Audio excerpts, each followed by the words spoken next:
Welcome, everyone. It's Cannabis News with Joe Klare. It is January 22nd, 2019. Presented, as always, by the Marijuana Times. Check us out at marijuanatimes.org. Click that video tab at marijuanatimes.org to find the show. Today, we're talking about medical marijuana. We're talking about it in Ohio, also in Illinois, and in the Super Bowl, or rather, in this case, not in the Super Bowl. All of that coming up. But first, of course, Cannabis News is brought to you by Natureside, nature-side.com, and their organic, all-natural pesticides. Side is spelled C-I-D-E. Grow safe and poison-free with Natureside. Don't use harmful chemicals on what you're growing. Be regulatory compliant. Don't use banned pesticides. All of these things can be accomplished with Natureside, nature-side.com, and their awesome products. A proud sponsor of Cannabis News. Go check them out. It'd be awesome of you to do so. First story by Jason Sander at marijuanatimes.org. Ohio medical cannabis dispensaries officially open. Yes, that's right. Those of you who've been following the saga of medical marijuana in Ohio, according to a report from Ohio 10 TV, 4 dispensaries are open. We're open for the first day of sales. The state government has issued over 56 licenses to dispensaries, but unfortunately only 4 of those were open. 2 in Wintersville, 1 in Canton, and 1 in Sandusky. A dispensary in Cleveland area is also expected to open within the next few days. For those of you not familiar with Ohio, all of these are in the northeastern part of the state. So really, when it comes to medical marijuana dispensaries, only one part of the state being serviced at this point. As Jason points out, the prices, some places, an astronomical $500 an ounce. Prices are high. Supply is extremely restricted. Right now, only growers are licensed to certified to operate. Manufacturing facilities for cannabis. So you have to wait longer to be licensed.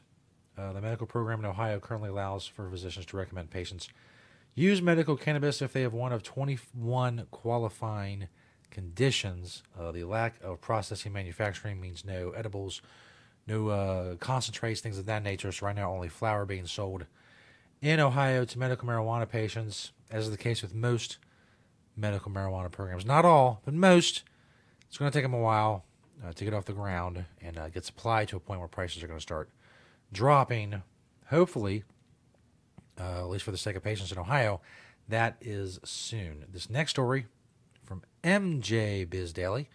Illinois medical marijuana sales strong ahead of opioid alternative program.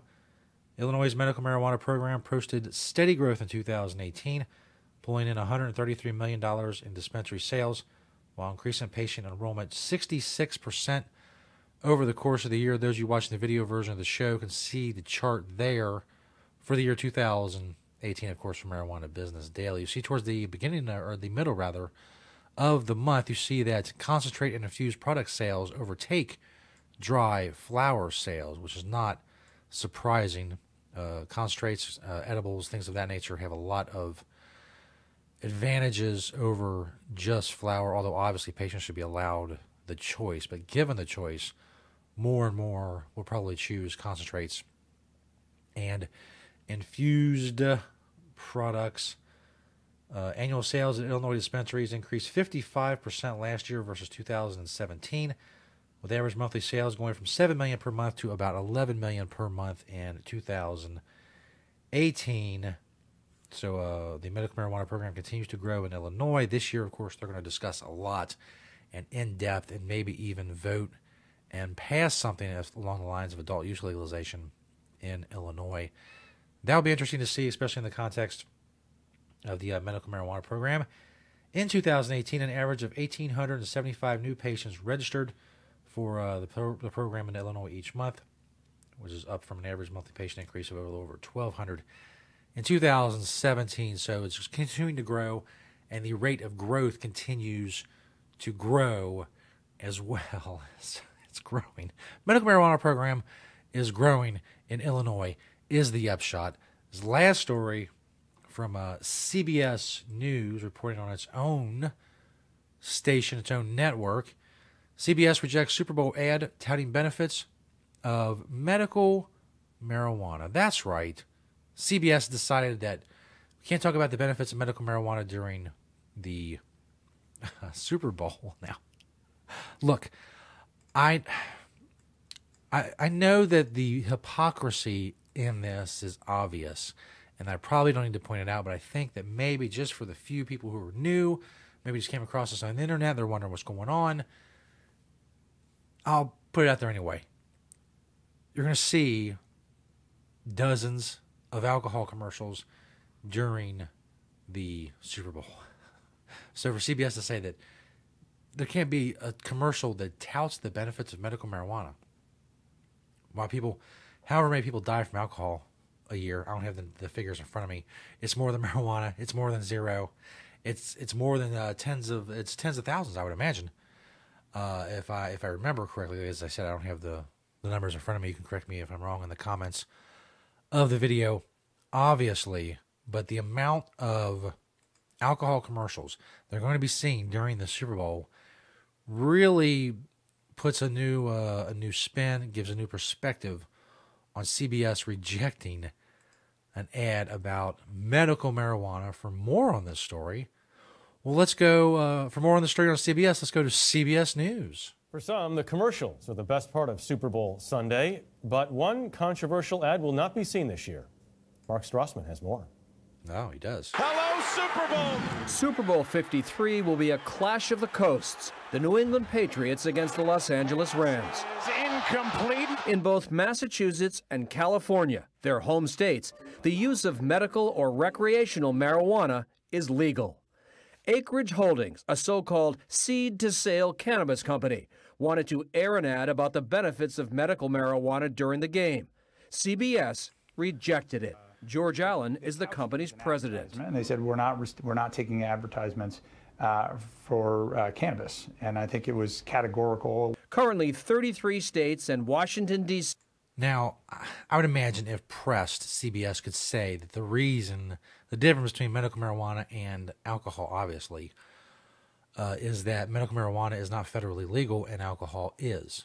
I'm sure that if pressed on the issue, that's what they would fall back on. But still, the hypocrisy of this is apparent, and hopefully it's one of the many, many things about cannabis that's rectified in the years to come. Have legalized medical marijuana. The NFL bans marijuana for players. But in a violent sport, surveys show a majority of players support using medical marijuana, including Nate Jackson, a retired tight end with the Denver Broncos. He was flattened in a game in 2008. A team doctor prescribed Vicodin, an opioid, for his pain. Jackson smoked marijuana instead and wants the NFL to change its policy. You know, it's not about getting high. It's not about becoming a stoner. The NFL doesn't have to worry about that. You know, the football is a lot worse for them than marijuana. Arthur Blank owns the Atlanta Falcons. We asked him whether the league should change its marijuana policy. I probably would not be in favor of it because I'm concerned about the gateway effect that it has on other drugs.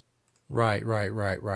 You see, he answers that question as if it's something he studied in depth. Oh, well, you know, I'm a little concerned about the gateway theory, which I've researched thoroughly. No, that's just something he heard. It's literally just something he heard. He heard someone say, "Oh, there's a problem. There's this gateway theory where, you know, there's a gateway to other drugs." He heard it when he was younger. He's probably heard it his entire adult life, as many people have. This guy was kind of old to have gone through the DARE program, but if he had, he would have heard a lot there as well. But he presents it as this reasoned, well thought out opinion. Well, you know, I've studied the issue, Mr. Reporter person, and I've come to the conclusion through all of my research that there's a problem with marijuana being a gateway to other drugs. No, there's none of that. He heard other people say that. He's like a guy testifying in front of the Senate, and he covers the microphone. He's like, "What? Oh, hold on, please, Senator." Oh, yeah. Well, Senator, I hear that it's you know that it's a gateway drug. This guy knows nothing about it. Players getting hit in the head. Most of them at least want the option of using medical marijuana. Oh, they don't care. His reasoned, thought-out opinion is that the gateway theory is a real thing, and that's why players who get hit in the head should be giving opioid medications, which are deadly and addictive, and it destroys their lives even more, or in addition to all the hits that they've taken on the football field has destroyed their lives. Let's add a little more and not give them the option of medical cannabis, because that would be a problem for some reason. We asked to see the ad, but Acreage Holdings didn't provide it. What their reason is, I don't know. CBS said in a statement, under our broadcast standards, we do not currently accept cannabis-related advertising. Jeff, the NFL also has the right to reject Super Bowl commercials. Interesting story. Mark Strassman, thanks. This reminder, you can watch Super Bowl 53 Sunday, February 3rd, right here. You can, if you want to. Or you can choose to boycott the Super Bowl over their stance on medical marijuana. I don't know how big that boycott will be. But in any case, like I said, they would fall back on federal law in this case anyway as the basis for their policy. One of the many, many reasons the federal law needs to be changed when it comes to cannabis. We'll continue to advocate for that here in our little way, in our little corner of the internet. Thank you to all of you who continue to spread the news and the truth about cannabis with this show. Check us out on Apple Podcasts for the audio version of the show. Search the Marijuana Times on there. Of course, search the Marijuana Times on YouTube and subscribe as well, and click the notification bell so you know when a new episode has dropped. Thanks, everybody, for watching and listening today. And we'll see you next time right here on Cannabis News.